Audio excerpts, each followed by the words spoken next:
بسم اللہ الرحمن الرحیم۔ انسانوں میں نیکی کے بڑے مختلف بلکہ متضاد تصورات جو ہیں وہ پائے جاتے ہیں۔ پہلی بات تو بڑی اہم یہ ہے کہ برے سے برا آدمی بھی نیکی کے کسی نہ کسی کام کو سر انجام دے کر اپنے ضمیر کو مطمئن کرتا ہے۔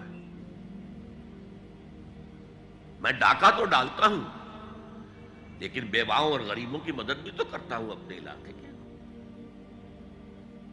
میں فلاں کام تو کرتا ہوں لیکن فلاں مزار پر جا کر میں نے چادر بھی تو چڑھائی ہے، وہاں دیگ بھی تو پیش کی ہے۔ اس کی وجہ کیا ہے؟ ابھی جس چیز کا ذکر ہو رہا تھا، ضمیر، کانشنس، یہ انسان کی باطنی شخصیت کا ایک بہت اہم جز ہے۔ ضمیر کا لفظ اس معنی میں قرآن میں نہیں آیا، لیکن قرآنی اصطلاح ہے نفس لوامہ،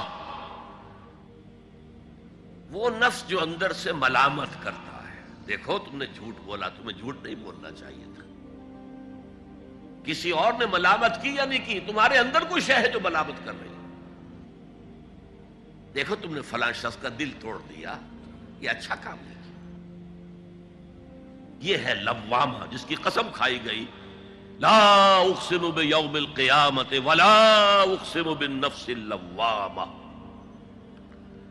یہ نفس لوامہ ہر انسان میں ہے، اور جیسے ہمارے ظاہری وجود کے تقاضے ہیں، بھوک لگتی ہے، پیاس لگتی ہے، اسے کپڑے کی ضرورت ہے موسمی اثرات سے بچاؤ کے لیے، یہ جو مانوی شخصیت ہماری اندر ہے یہ بھی کچھ ڈیمانڈ کرتی ہے، اور انسان اپنے آپ کو مطمئن کرتا ہے، ریشنلائز کرتا ہے۔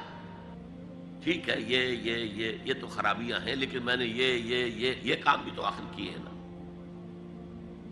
یہ انسان کی ایک لازمی ضرورت ہے، اپنے ضمیر کو مطمئن کرنا۔ اب دیکھیے ہمارے ہاں کے مختلف طبقات میں مختلف تصورات ہیں نیکی کے جو رائج ہیں۔ ہمارے ہاں ایک مذہبی طبقہ ہے جس کے نزدیک اصل اہمیت ریچولز کی ہے، عبادات کی ہے، رسومات کی ہے۔ معاملات میں وہ دھوکہ دے رہے ہیں،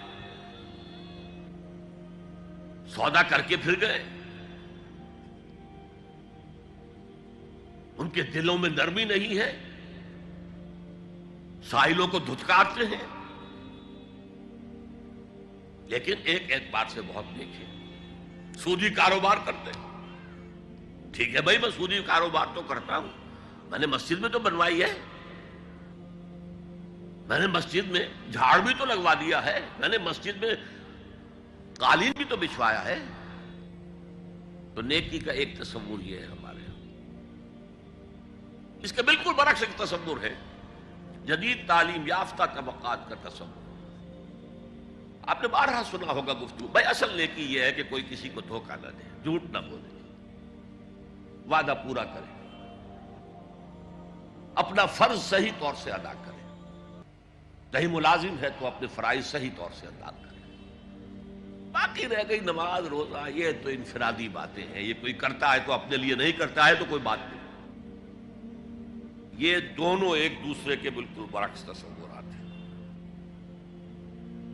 اور یہ ہمارے معاشرے میں جدید تعلیم یافتہ طبقات کا تصور نیکی اور ہمارے قدیم علماء اور ان کے زیر اثر جو عوام ہیں ان کے تصور نیکی میں یہ زمین و آسمان کا فرق ہے۔ آپ کو معلوم ہے کہ اپنی جسم فروش عورتیں جو ہیں وہ بھی نیکی کا کوئی نہ کوئی کام کرتی ہیں۔ آپ دیکھیں گے محرم میں سیاہ کپڑے پہن کے جلوس کے آگے آگے جا رہی ہیں، سبیلیں لگا رہی ہیں، مختلف مزاروں میں جب عرس ہوتا ہے وہاں جاتی ہیں، دھمال کھیلتی ہیں، وہی سیاہ کپڑے پہن کے، وہ بھی اپنے آپ کو مطمئن کرتی ہیں۔ مشہور ہے ایک واقعہ شہنشاہ عالمگیر اورنگزیب کا، اس نے دلی میں گانے بجانے پر پابندی لگا دی۔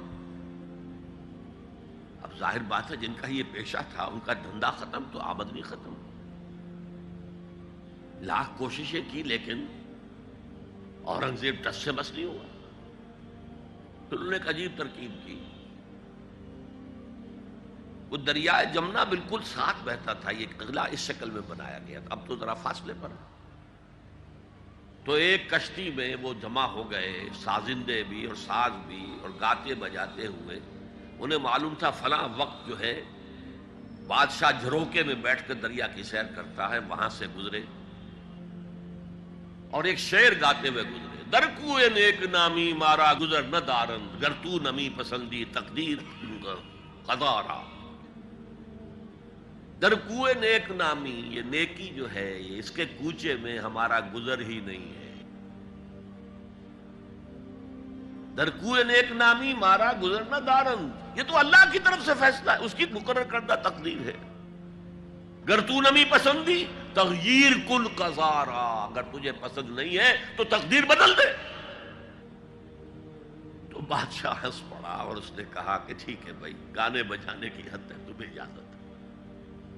تو ہر ایک طبقے کا اپنا ایک تصور ہے نیکی کا.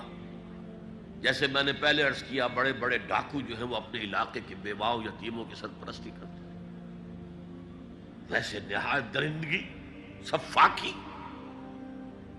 انسانی جان کی کوئی حیثیت ہی نہیں. تو نیکی اصل میں کس شے کا نام ہے, کون سی چڑیا کا نام ہے, نیکی حقیقت میں کیا ہے, وہ ہے اس آیت کا مضمون. میں مثال دیا کرتا ہوں, ایک عام قصہ ہے کہ کسی گاؤں میں پہلی مرتبہ ہاتھی آیا. اب وہاں نابینا لوگ جو تھے انہیں بھی پتہ چلا ایک عجیب جانور آیا ہے. وہ آئے اور کسی نے اس کی ٹانگ کو ٹٹولا. اس نے کہا ہاتھی ایک ستون کے مانند ہے. کسی کا اس کے کان کے اوپر ہاتھ پڑا, اس نے کہا چھاج کے مانند ہے وہ. کسی نے پیٹ کو ٹٹولا, بہت بڑا ڈھول ہے وہ. بالکل یہی معاملہ ہے نیکی کے تصور کے بارے میں. اڑائے کچھ ورق لالے نے, کچھ نرگس نے, کچھ گل نے, چمن میں ہر طرف بکھری ہوئی ہے داستان میری. کسی نے نیکی کا ایک حصہ لے لیا, کسی نے دوسرا لے لیا, کسی نے تیسرا